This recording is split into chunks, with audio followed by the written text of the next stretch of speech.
very good afternoon, everyone. Hope you're having a lovely Saturday afternoon.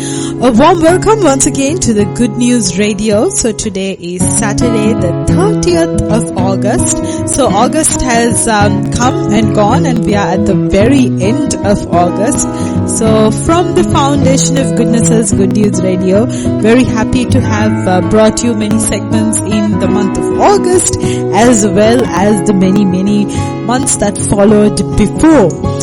And since it's the end of August, maybe this is a good time to reflect about how the month has gone by, the strengths or the positives that you experienced this month, as well as the reflections for this month. If you think there are any changes that you need to do in your life, any improvements. So overall, I think the end of a month is a good time to reflect, and it also helps that August 31st is a Sunday, so the very end of the month, the very end of the week. So maybe it's a good time to sit and do some reflections if you are at home, right? And so warm welcome once again to the Good News Radio, and as we move on to the first segment of today's session, I would like to maybe give a very brief about the Good News Radio. So the Good News Radio is all about bringing you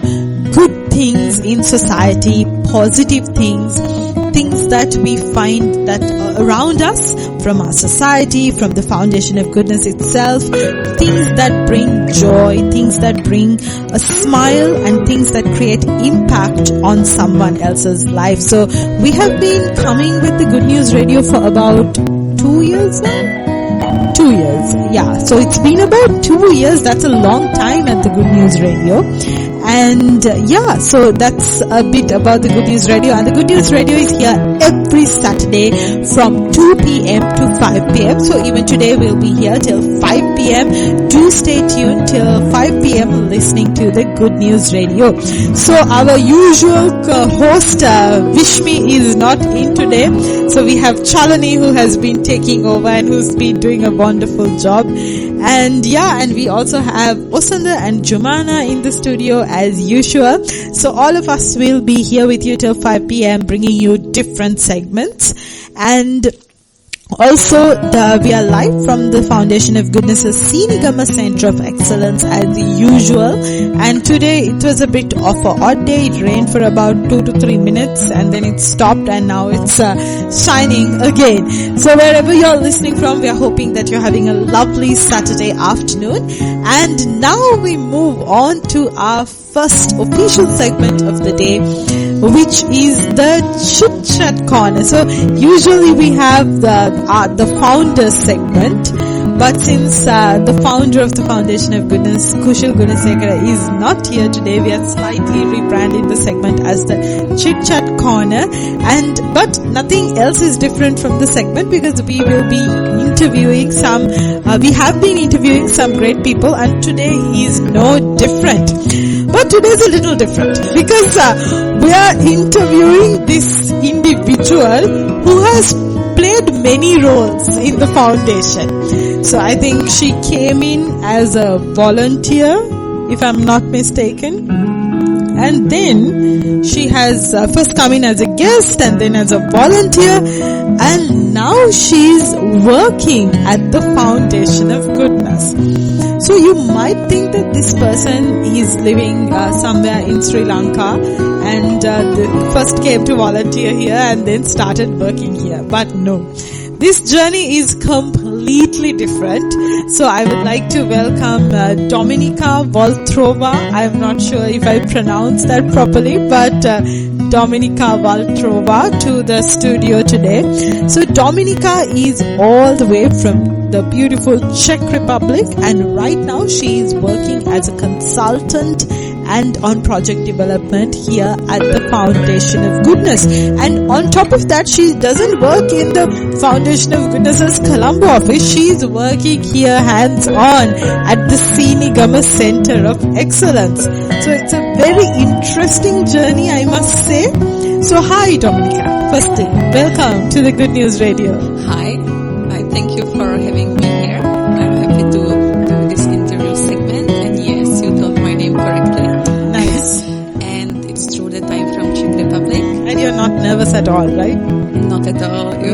it. Great. So she's not nervous, she's not scared, very confident. Right. So Dominica, before we come to the foundation of goodness, Yes. I would like to take not a few steps, a lot of steps back.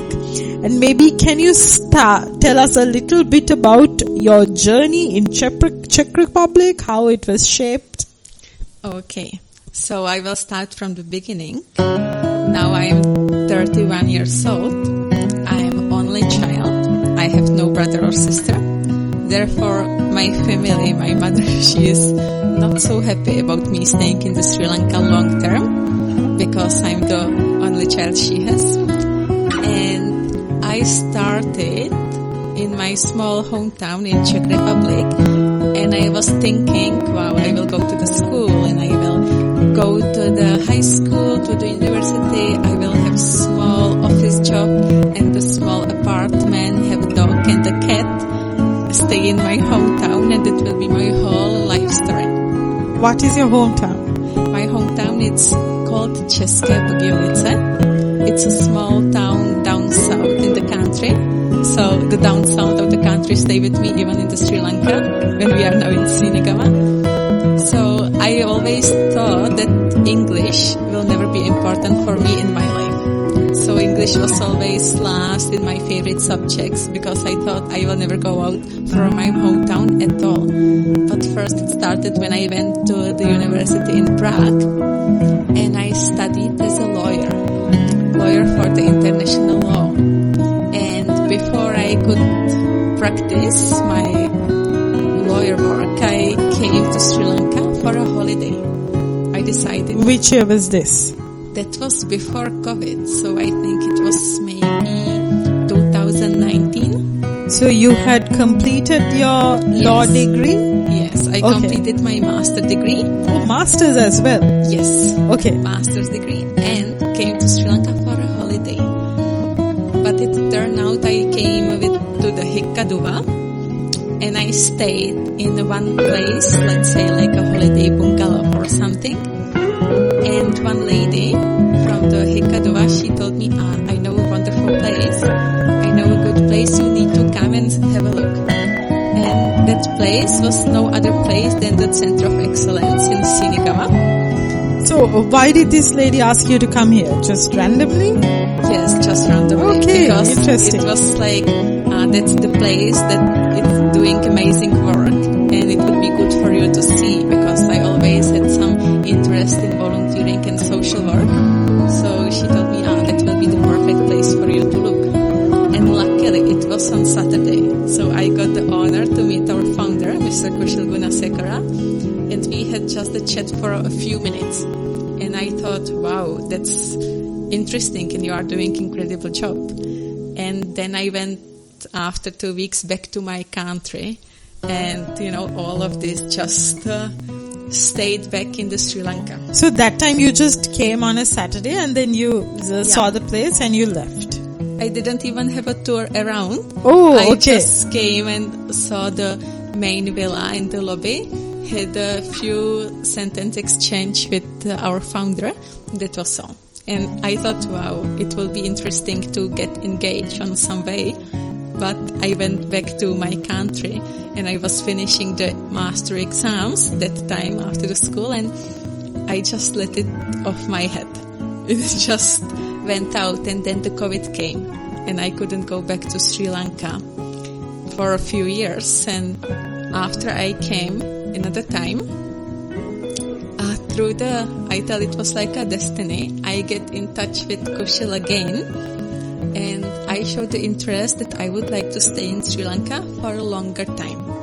Before, because it's Europe, it's quite popular that before the gap between the studies and the work, you take some time off. Yes, you travel for a half year or 1 year. So I thought I might try to give it a shot to stay in Sri Lanka. And Kushal told me, Dominica, why instead of going to beach every day, what is the use, just catching sun and relax? He asked, why don't you do something meaningful, like something that you can help the community and other people? So that's how I came to the Foundation of Goodness, even though before moving here, I volunteered remotely from my country. I helped with some projects, but it was nothing so significant like when I can be here in person. So that's how I started to come. And So which year was that? that was last May. It was last May. Last May, I started to So come you here. came here to Sri Lanka last May, and then you started volunteering. Yeah, like last March, I think I decided March, I want okay. to start in Sri Lanka Okay. long term for a Okay. few months. And then it came, he told me, then come and see what we are doing in our Center of Excellence. And it was funny because there was no any introduction to me or to anyone else. So I knew that time our director, Tanuja, she was a great lady, and I worked with her remotely before. I had some contact, but with no one else in the office or in the place here. So 1st May, I just came, get the place in the office, and started to work there without anyone, without knowing anyone's names or without anyone knowing me at all. So you started to work or you started to No, volunteer? It's still volunteering. Ah, okay. It's still volunteering, Okay. but we call it work because I come in my free time every day. Right. It's Okay. dedication, but still volunteering work. Yeah, so you came last May and you started volunteering. Yes. So tell us, how long did you volunteer for? Till today. Okay, right. Till today. So So it's what more did than you, 1 year what did already. you volunteer at the time? Because, for me, the lawyer practice is quite different for the social work. But what is common for me is that research and searching for the solution. And, you try to find what could be the best option or the best possibility to do something. So that I liked very much. So I started like a project research or different sectors when Kushal was kind enough and he asked me what is my interest to do, like what is the thing I would like to do. So I had some ideas in my head and I started to work on that. That means because I worked a lot with the children back in my country and also did some volunteering for the elder people.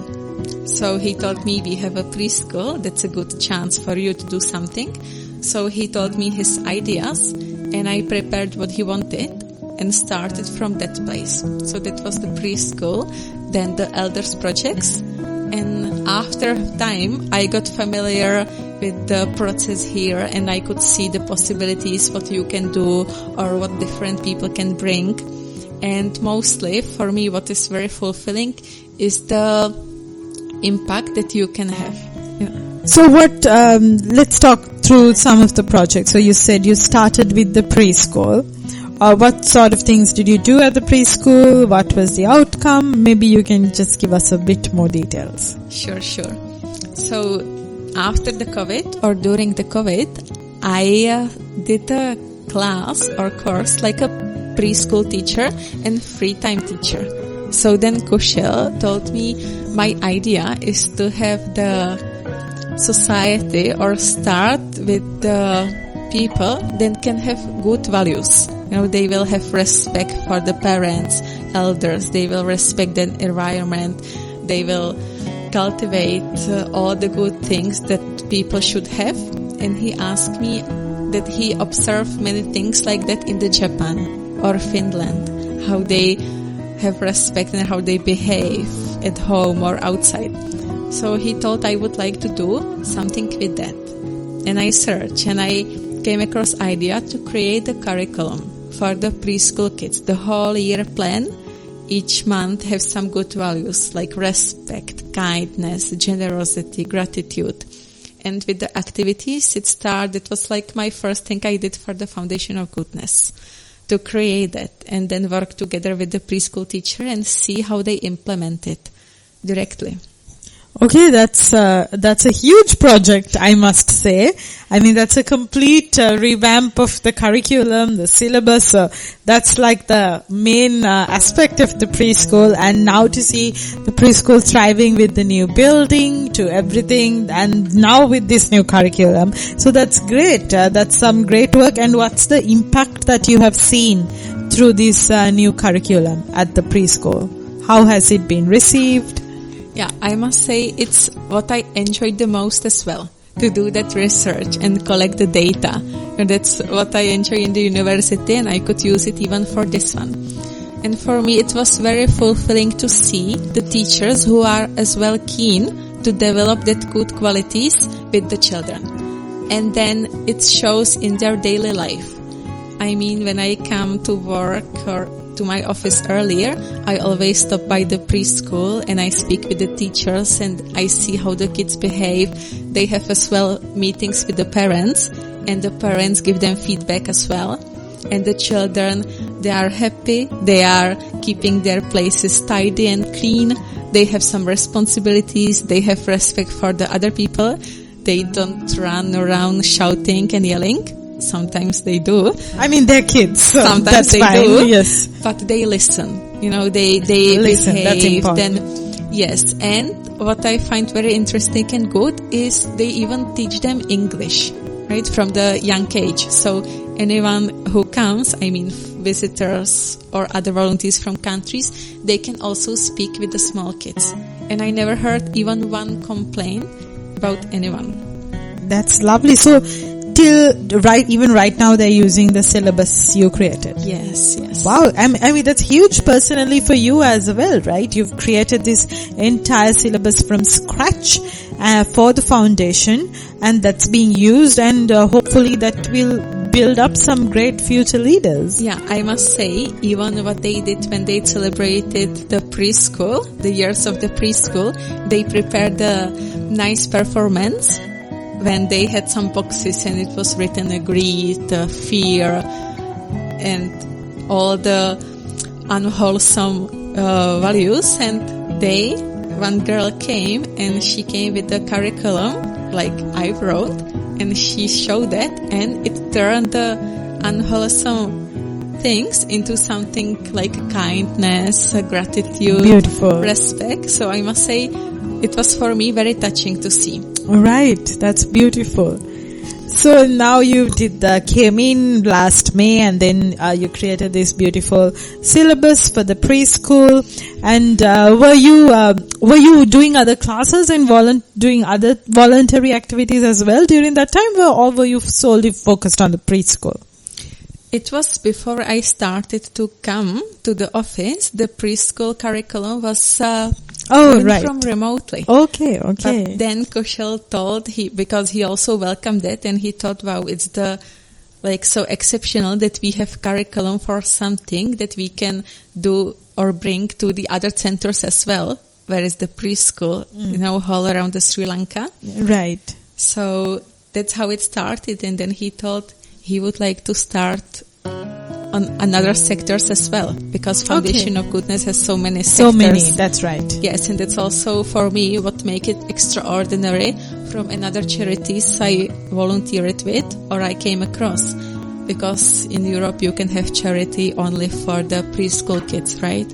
Or for the street dogs, helping to the street dogs. But here, so many sectors and so many possibilities to do something. So he thought he has an idea to develop each sector on its own. And I must say that's very, very good and praiseworthy to give the same attention or same importance to every sector you can see here. So he thought, do as many as possible. So I created and started something for the elders people, which I saw was missing, in Sri Lanka and also here in the Foundation of Goodness. So that's the project I could implement and bring directly when I was already volunteering here. Right. So I think you raised an important point there. That's what's not important, but that's what's really beautiful about the foundation, that they don't necessarily, while education and children are probably the most impactful sector through the work that they do here, but they also focus on all of these different sectors, from the elders to students who are differently abled, to the environment, many environment projects, I must say. So the foundation really focuses on all of these aspects, and that makes it such a wholesome charity, I must say. And they reach their branches to many, many different areas and impact so many different people. So that's really good. Right, great. So you were working on all these different sectors. So when did you feel like you want to pivot from being a volunteer for a short stint to wanting to actually stay here long term? First, I never planned to stay long term. Yeah. But now I see it's the small things in every day. Every day there is something that's very touching or interesting or make you to want to do more and be engaged more. If it's just, walking around here and seeing the children smiling and people happy with receiving the work. And it also not only that you can see here, right? It's not only here in the Center of Excellence in Sinigama. It's also all the social work around. So someday you can see the dogs waiting on the street when they will get fed by the Stray Friendly program. And I must say, some moment that stayed in my mind for such a long time is one ordinary day, and I was sitting in my office and I looked from the window and I saw through the gate was walking father with his special needs children, daughter. So father and daughter, it was already touching, and even seeing the daughter, because we have our Finding Dreams special needs unit, right? So the father was going with the girl and they hold hands. And before the girl went through the door to the classroom, the father was, touching her hair, correcting her hair that was falling through. And for me, that was very touching. So ordinary moment, right? But you can imagine what is all behind. I mean, they have place when the children get empowered, they get educated, they get cared for. So this moment that you can see every day around, that's something that wants me to stay here and do even more. That's a beautiful thing, actually. Yeah, and I'm so glad that you said ordinary, those tiny moments. That's what really stays with you. I think that's one of the visions of the foundation. It's not about doing all these big projects or big things, but they really want to individually touch a lot of people, and through that there's a lot of big impact that's created, and that certainly has resonated with you. So now you started off in last May officially, and so which month did you decide, okay, I want to consider staying here for a long term? I always say it's still open. It's still open. But me being the only child, and volunteering, so that means I don't have any agreement, any paperwork or anything. I just come and spend my free time here every day. But I must say, thanks to that volunteering part, I can also go to my home and visit my family in Czech Republic once every 3 or 4 months. So every time I'm leaving, everyone is asking me, will you come back, please? Will you come back? And I always say, it depends if you are still nice to me and good. So I always joke it's open, but I can't now think about any more fulfilling work than it's here. And I must thank Kushil and everyone in the foundation. So they are kind of keeping me the free hands, of course, after some permission or something, but they are keeping me. When I have the idea, I can work on it and start to implement. And nothing more beautiful than you can see you have some idea of the help and then you can just bring it and it work out. So right. Very rewarding. I think the foundation is definitely happy to have you here, and it certainly looks like you're happy to be here despite you being the only child. I mean, I completely understand those responsibilities that you might need to fulfill as well, but at least in this moment you're here, and you've been here for over a year, and glad to see that it has worked out well in both ways. So maybe not think so far ahead into the future, but really just enjoy this moment that you're here, and great to see that you've been doing some impactful work throughout the year. And 1 year, has it just slipped by? Like, how has it been? Yes, it just went so fast, and I have, my thing I want to do it every day, to go sleep, that I did the best in the day I could.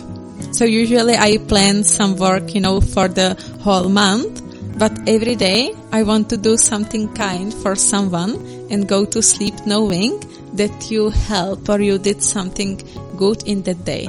And when you try to count it with every good deed in one day, then the time flies very fast. Right, beautiful. And now we have Osunda, who would like to ask you some questions. Come on. My question is, first you said English was the subject that you didn't like the most, but now you are speaking English very well. So what made you want to think that English is important and you should learn English? What made you think that? Okay, thank you for the question. It's a good question.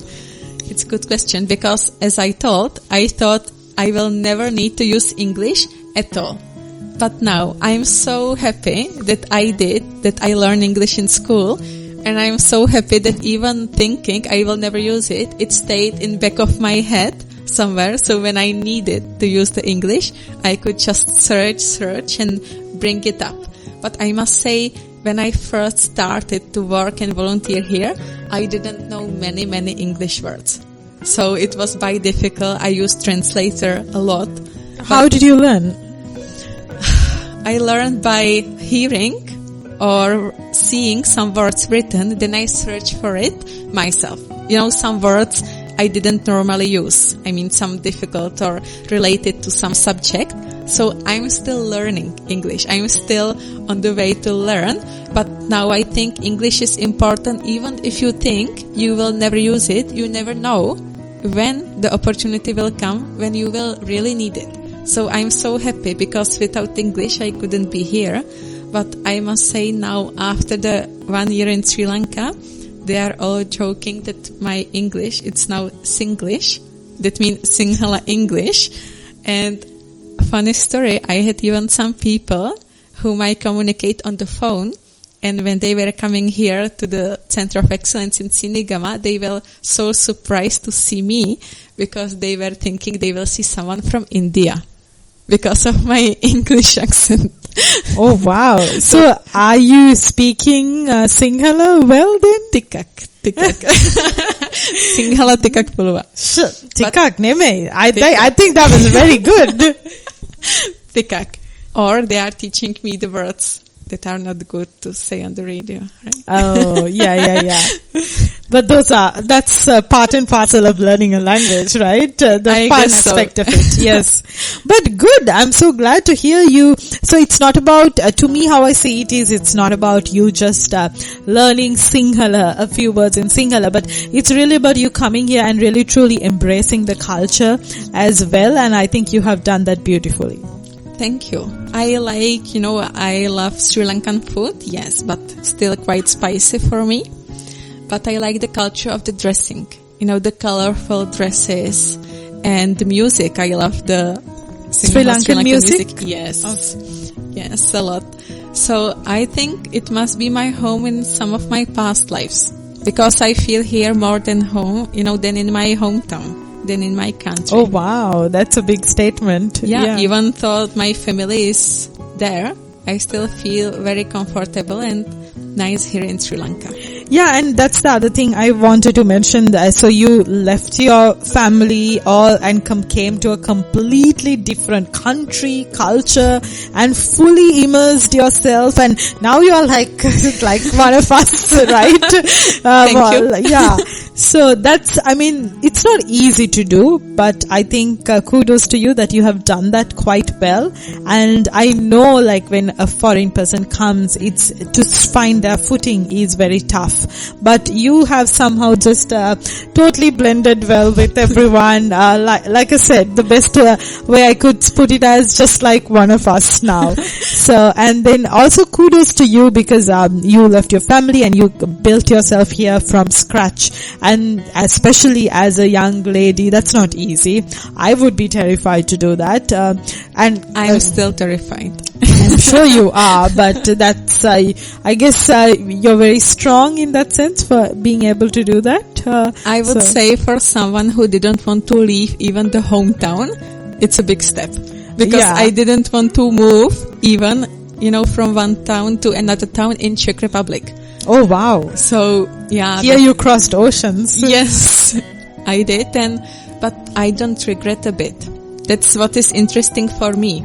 Starting somewhere, like I told, without friends, without family, different field I had no experience with, and no one to speak even my native language. Yeah. Sometimes after the long day to come home, but when I need to speak to someone, I will still need to speak in English, right? So that's sometimes quite isolating, but I wouldn't change. Change. That kudos to you. Like that requires remarkable strength, and I think you have shown some great strength over the past year. And then now we have Jumana who would like to ask a question.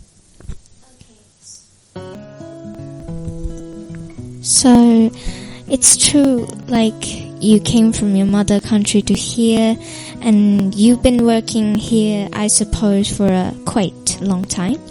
So, are you willing to serve the foundation of goodness as you can? Yes. I find it very, very fulfilling, like I thought before. I can imagine any other work where you could have such an impact. And I must say, in so many sectors, so many areas, and it's even, nationwide, right? You don't have only the Center of Excellence here, but 21 centers across the Sri Lanka. So you can think of any pilot project you want, and you have the possibility to change the lives. And think that's something not anyone can do or have the opportunity to do. So I'm grateful to our founder that he gave me this opportunity to do something for the Sri Lankan community. And I am still very humbled in anything or everything I do here.